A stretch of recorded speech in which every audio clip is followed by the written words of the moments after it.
ਅੱਛਾ ਸਤਾਈ ਜੀ ਨੂੰ ਇਹਨੇ ਮੇਰੇ ਨੰਬਰ ਤੋਂ ਕਾਲ ਕੀਤਾ ਢੋਲਕ ਵਾਲੇ ਨੂੰ, ਉਹ ਚੁੱਕ ਕੇ ਸਾਰ ਸਲਾਮ ਵਾਲੇਕਮ ਕਹਿੰਦਾ ਨੋਨੀ ਬੋਲ ਰਿਹਾ। ਉਹ ਕਿੱਥੇ ਰਹਿ ਗਿਆ, ਕਿੱਥੇ ਪ੍ਰੋਗਰਾਮ ਚੜਿਆ ਪਿਆ, ਖਾਨ ਸਾਹਿਬ ਪਹੁੰਚੋ, ਧੋਰ ਮੇਵਾਜੀ ਗੁੰਨੇ ਇਹ ਵੋ। ਮੈਨੂੰ ਹੁਣ ਕਾਲਾ ਪੈ ਗਿਆ, ਮੈਨੂੰ ਲਾਹ ਫਟਾਫਟ।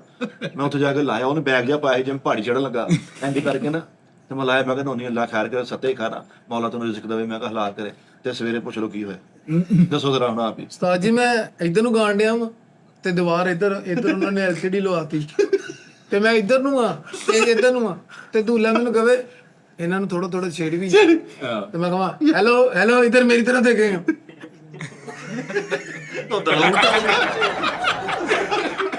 ਤੁਸੀਂ ਅਸੀਂ ਗੱਲ ਦਾ ਮਜ਼ਾ ਲਵੋ। ਆ ਤੁਸੀਂ ਲਾੜੇ ਬੈਠੇ ਇੱਧਰ ਨੂੰ ਨਿਕਲ ਰਿਹਾ, ਇੱਧਰ LCD ਅਜੀ ਕ੍ਰਾਸ ਹੋਇਆ ਪਿਆ ਸਾਰਾ ਕੰਮ। ਸਾਰੇ ਪਰੋੜੇ ਕੱਢ ਕਰਕੇ ਬੈਠੇ। ਮੈਂ ਉਹਨੂੰ ਕਿਹਾ ਵਾਇਰਲੈਸ ਮੈਗ ਦੇ ਦੇ, ਉਹ ਤਾਰ ਤੋਂ ਬਗੈਰ ਲਾ, ਮੈਂ ਅੱਗੇ ਜਾ ਕੇ ਸ਼ੁਗਲ ਮੇਲਾ ਲਾਉਂਗਾ ਪਬਲਿਕ ਚ। ਆਹ ਮੈਂ ਉਧਰ ਲੈ ਗਿਆ, ਮੈਂ ਕਿਹਾ ਤੁਹਾਨੂੰ ਕੀ ਲੱਗਦਾ ਕੌਣ ਜਦਾ, ਕਹਿੰਦਾ ਇੱਧਰ ਹੋ ਤੈਨੂੰ ਕੀ ਮੇਨ ਸਿੰਗਰ ਉੱਥੇ ਦਾ।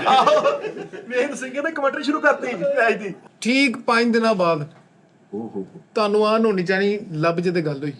ਹਾਂਜੀ ਉਹਨੂੰ ਵੀ ਇਹੀ ਕਹਿੰਦੇ 5 ਦਿਨਾਂ ਬਾਅਦ ਕਿਉਂ? ਉਹਨਾਂ ਨੇ ਮੈਨੂੰ ਰਾਤੀ ਕਮਰੇ ਚ ਲਗਾ ਭਾਈ ਹੁਣੇ ਜਾ।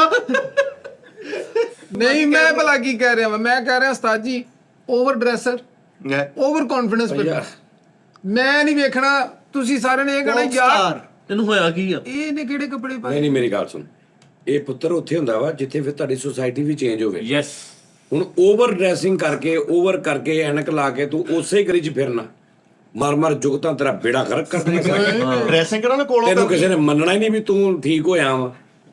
ਅੱਜ ਤੁਸੀਂ ਵੇਖਣਾ, ਤੁਸੀਂ ਕਿਸੇ ਪੂਰੇ ਸਾਡੇ ਮਤਲਬ ਜਿੱਥੇ ਜਿੱਥੇ ਮੈਂ ਫਿਰਦਾ ਵਾਂ ਕੋਈ ਬੰਦਾ ਮੈਨੂੰ ਜੁਗਤ ਨਹੀਂ ਮਾਰ ਗਿਆ।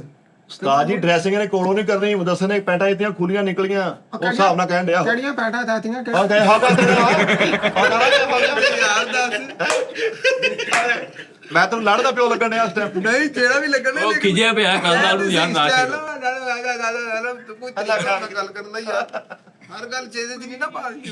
ਹਾਂਜੀ ਹੁਣ ਤੂੰ ਇਹ ਵੇਖ, ਹੁਣ ਕਹਿੰਦੇ ਮੈਂ ਡਰੈਸਿੰਗ ਕਰਨੀ। ਉਸਤਾਦ ਜੀ ਤੁਸੀਂ ਤੇ ਰਾਤੀ ਡਰੈਸਿੰਗ ਦੇਖਣੀ, ਥੱਲੋਂ ਪਾਉਣ ਵਾਲੀ ਸ਼ਰਟ ਪਾਈ ਹੋਈ ਜਿਹੜੀ ਕਿ ਥੱਲੋਂ ਗਰਮੀ ਚ ਪਾਈ ਦੀ ਵੀ ਯਾਰ ਭੱਜ ਕੇ ਪਾਣ ਫੜ ਲਿਆ ਮੈਂ ਆਈ ਸ਼ਰਟ ਪਾ ਜੰਨੇ ਆ, ਤੇ ਬੂਟ ਦੇਖਣੇ ਉਹ ਗੰਦੇ ਜਿਹੇ ਬੂਟ ਆ ਜਿਹੜੇ ਵਰਕਸ਼ਾਪ ਵਾਲਿਆਂ ਨੇ ਪਾਏ ਹੁੰਦੇ ਤੇਲ ਬਦਲਣ ਲੱਗੇ। ਹਾਂਜੀ ਉਹ ਬੂਟ ਸੀ ਕਿਤੇ ਪੈਂਟ ਚੋਂ ਟੂਸਟ ਮੱਕਾ ਇਸ ਕਿਸਮ ਦਾ ਉਹਨਾਂ ਤੇ ਪਤਾ ਕੀ ਲਾੜੇ ਦੇ ਪਿਓ ਨੇ ਸਾਫਾ ਇੱਥੇ ਰੱਖ ਕੇ ਨਹੀਂ ਗਾਣੇ ਸੁਣਿਆ, ਕਾ ਗਾ ਜੋ ਗਾਉਣਾ ਗਾ। ਉਹਨੇ ਜੱਗੇ ਦਾ ਕਿਹਾ ਜੁਗਨੀ ਜੋ ਸੁਣਿਆ ਸੁਣਾ ਕੇ ਓਕੇ ਕਰਕੇ ਹੋ ਗਿਆ। ਯਾਰ ਮੈਂ ਤਾਂ ਮਜੀਸ਼ਨ ਨੂੰ ਕਾਲ ਕਰਕੇ ਪੁੱਛਿਆ ਮੈਂ ਕਿ ਕੀ ਬਣਿਆ ਵਾ, ਹੁਣ ਮੈਚ ਵੀ ਚੱਲਣ ਡਿਆ ਨਾਲ ਸਿੰਗਿੰਗ, ਕਹਿੰਦਾ ਭਾਈ 71 ਦੇ 2 ਗਾਣੇ ਹੋ ਗਏ।